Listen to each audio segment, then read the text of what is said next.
Welcome again to our audience. This is our continuing and ongoing session around G20 and the challenges ahead. Before I introduce our next guest, my thanks to Mr. Suresh Prabhu, India's G20 Sherpa. Of course, that was a very engaging discussion with Mr. Ramos, Mr. Magri, Mr. Al Turki. Thank you for all your ideas, much to absorb and much to build ahead for our own G20 aspirations and ambitions in 2023. And of course, from the ORF community, thank you to Mr. Sanjay Joshi for brilliantly setting the stage, as one may say, and for Akshay Mathur for bringing everyone together under this virtual tent. It is now my pleasure indeed to introduce the next keynote speaker, Mr. Rahul Chhabra. He's Secretary Economic Relations at the Ministry of External Affairs for the Government of India. Sir, welcome to our gathering. We will all be listening to your keynote speech, of course, and then, time willing, we'll take a couple of questions. Over to you, Mr. Chhabra. Thank you, Mithili. Good afternoon. I just thought I'll break up my presentation into 5 parts. The first part, some introductory remarks, which will be followed by, of course, you can't avoid talking about the current scenario.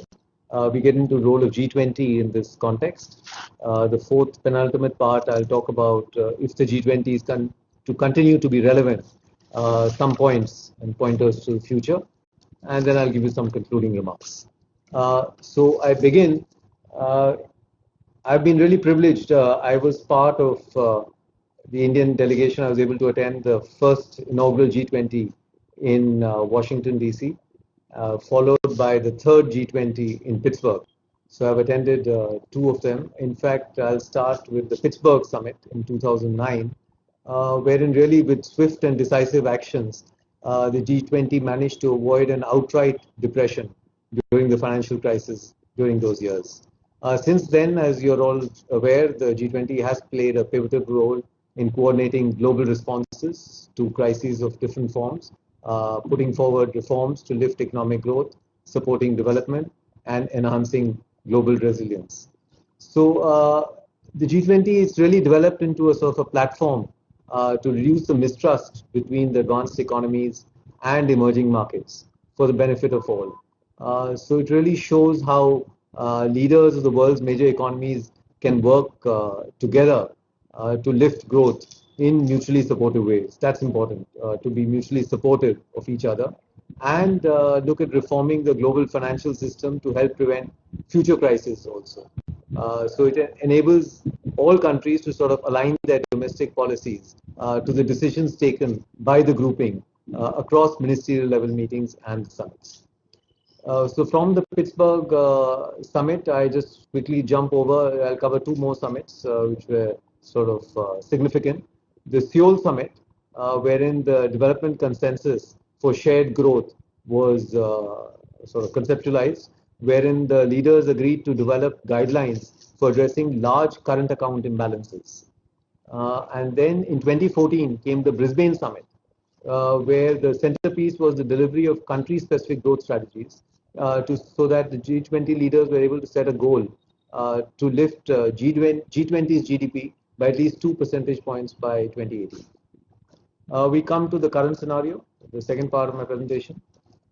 This really, you would recollect, Prime Minister Modi was very instrumental in sort of getting the virtual G20 Extraordinary Leaders Summit set up in March with the Saudi presidency, and that is where the DSSI, the Debt Service Suspension Initiative, was launched, and that sent the word out that G20 is not just for 20 countries; it is actually for the entire world. So that was a pretty important event, and of course, this current pandemic, continuing on that topic, has really weakened the already weak structures of global governance. So that's why we're talking about sort of looking at how this global governance can be sort of refashioned, remodeled, and strengthened. So this started as a health crisis, but it has really gone on to become a cross-sectoral economic impact right across the world. So it has brought out the need for what we are now calling reformed multilateralism on the global economic governance front. So individual efforts are good and needed, but they have to be supported by a collective global effort. Otherwise, really, they're not going to sort of achieve the objectives we are looking forward to. So that shows the importance of international policy coordination, absolutely critical to help ensure that the spillovers of our efforts are effectively managed, and we are able to recover from this crisis in a strong and sustained, inclusive manner. I now come to the third part of the presentation, which I wanted to mention about the role of G20 now, more specifically during this time. The economies have really, the G20 economies together have pumped in more than $11 trillion into the global economy to protect jobs, lives, and ensure economic recovery. And to support global efforts, they put in $21 billion to support that. They're continuing to use all the available policy tools, as was mentioned by some of the speakers before me during the plenary session. So it's been fiscal tools, monetary tools, you name it, and they've sort of put everything at it to sort of make sure we come out of this in a healthy manner.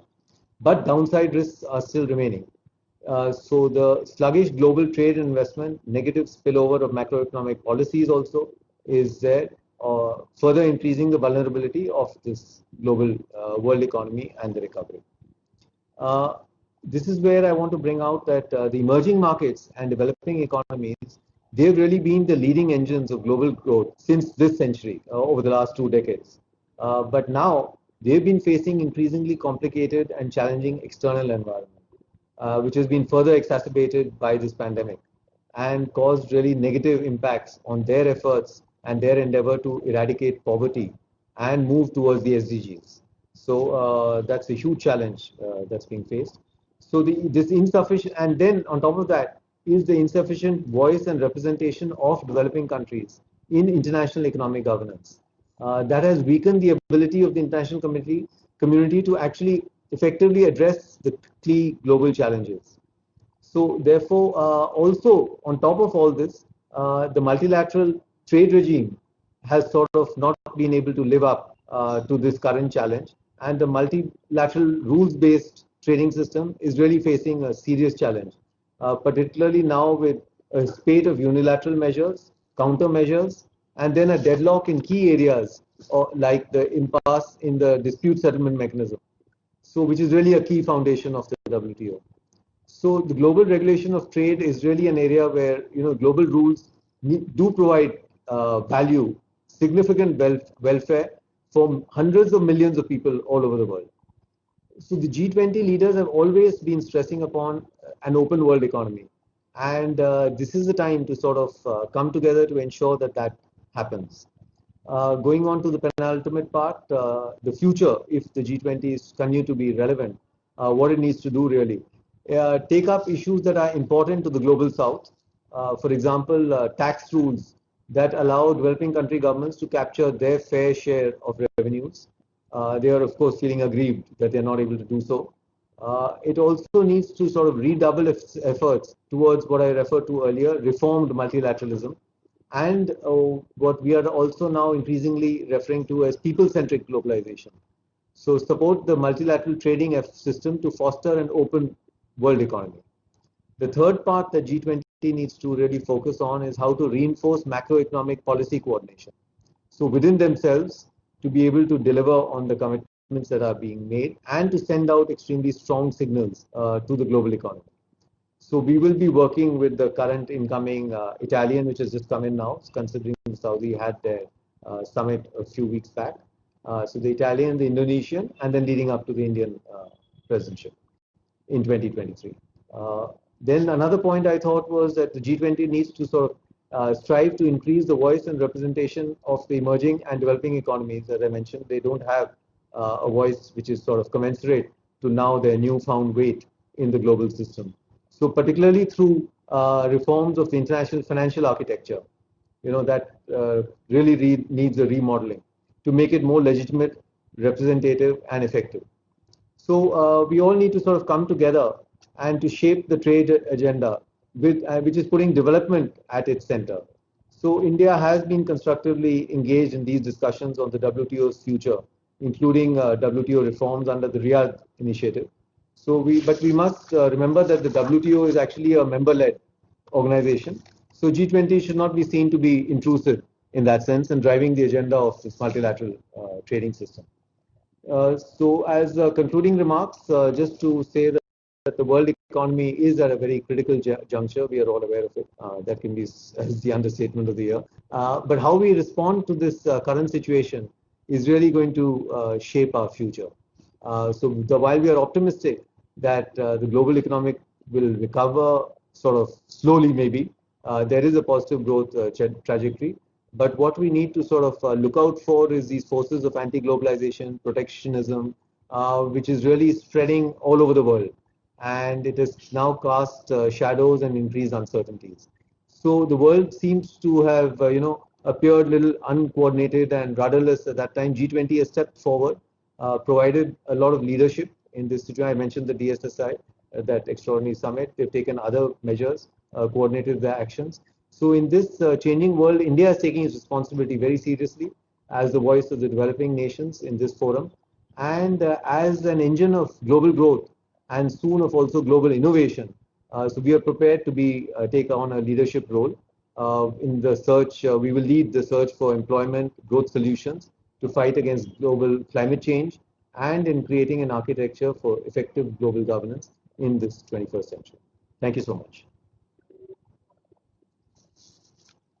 Thank you very much, sir, for your very cogent points. You're absolutely right. Economic strife is the understatement of the year, but 2020 has been a bit of a race to the bottom in terms of, how much worse things can get. One does hope for better times in 2021. I want to briefly put in a couple of questions because I think you made some very strong points, particularly with reference to how this pans out for emerging markets, Mr. Chhabra. IMF as well has now marginally raised their projections in terms of global growth, but they do point out that economic scars are going to be uneven and disparate between nations. How does the G20 as a collective ensure that there is not just equal but equitable distribution when you're looking at financial support, whether routed through monetary financial institutions or otherwise, that takes into consideration the pain that emerging markets or the lesser developed markets may be feeling versus some of its developed peers?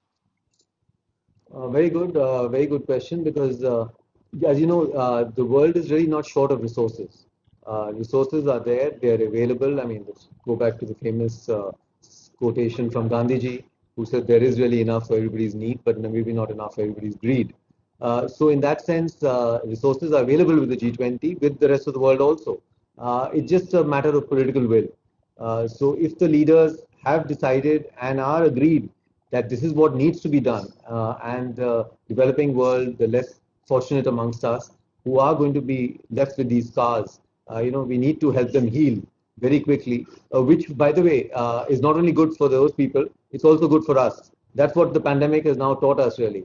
I mean, I can't be safe if my neighbor is not safe.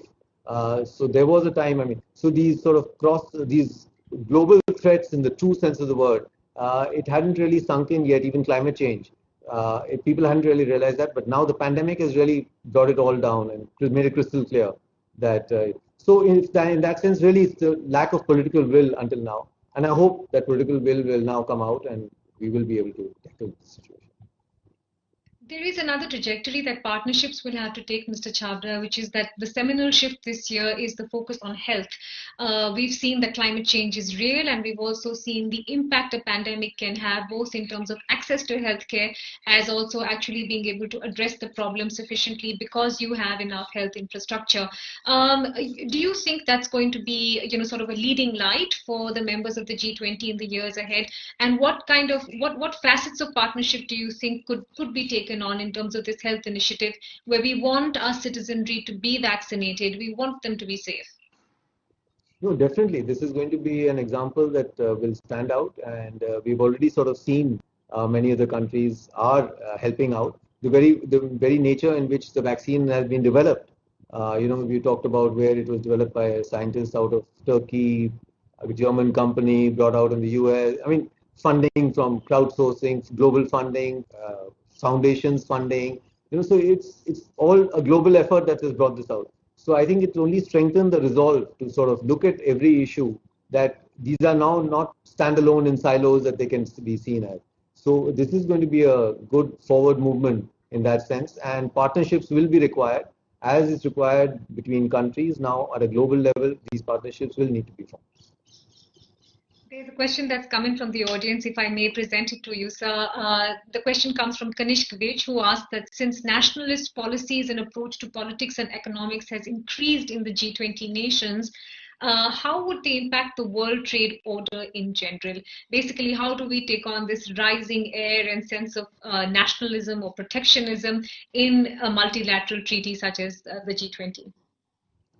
Yeah, that's right. This is again a good question. I mean, we are seeing these tendencies, and maybe in some cases, a little more than tendencies. There have been actual actions being taken. So I would just hope and that these are short term, that people will see through it, that this is like beggar than neighbor policies. I mean, a student of economics will understand that right away. Global trade benefits all. So if you don't you sort of go the other way. I mean, we've seen evidence of this in history, economic history. So again, I mean, hopefully these are short-term measures. Those governments, those people will see that, and there'll be new sort of forums, new free trade agreements coming out. So agreements are all being worked out to sort of liberalize the trade regimes. So let's look at it in a positive way, but there will be definitely some countries who will be moving the other way, but hopefully will come back on track. Absolutely. Help others to help yourself. One more question to you, sir. I promise that will be the last one. It's coming from Akshay Mathur, who's been curating this entire conversation for us. He's asking, what will be common for India chairing the BRICS in 2021, the G20 in 2023, and then the UNSC membership in 2021 and 2022? What do you see as a common thread for, India, even as it moves on these disparate paths?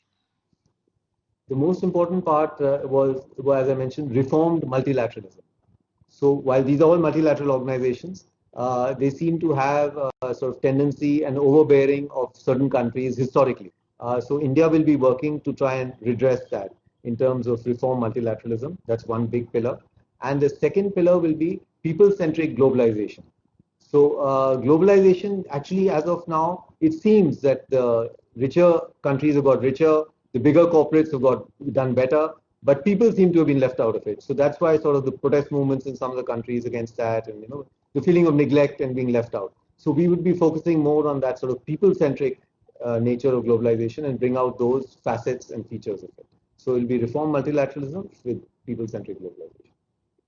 Just one last question, Mr. Chhabra, because this is now not sort of center and front in terms of interest, but it will be a lingering issue for G20 members as well. I want to talk about the road and intent lined out in supporting India's call for effectively controlling terror finances globally. The G20 has been supporting the anti-money laundering policy, the counter-terrorist financing policy. Do you think that remains an important thread of conversation, and what form and shape do you think it might take in the next couple of years running up to 2023 for us? No, it will remain always. As long as these funding networks remain, these terror networks remain, they need sustenance, they need their financing, and that is a way to stop the flow. So we have to get at the source and sort of cut off the flow. So until the world really realizes, and people are moving towards that because you're seeing the positive movement in that, but all these are long drawn out processes. So it's not like turning on a switch and turning off a switch. So suddenly overnight you don't get up and say, hey presto, I need to do this. So people realize, it sort of sinks in, and you see the movement, you see the world moving in that direction. So these are slow processes, and India knows about how we've dealt with these sort of issues before. So we will be moving, and as long as the trajectory is right, it takes time, but we always get there. We appreciate your time and your candor in answering our questions. Thank you very much. That was Mr. Rahul Chhabra. We are going to take a brief break. When we come back, of course, the conversations around G20 continue. So do stay with us. Thank you.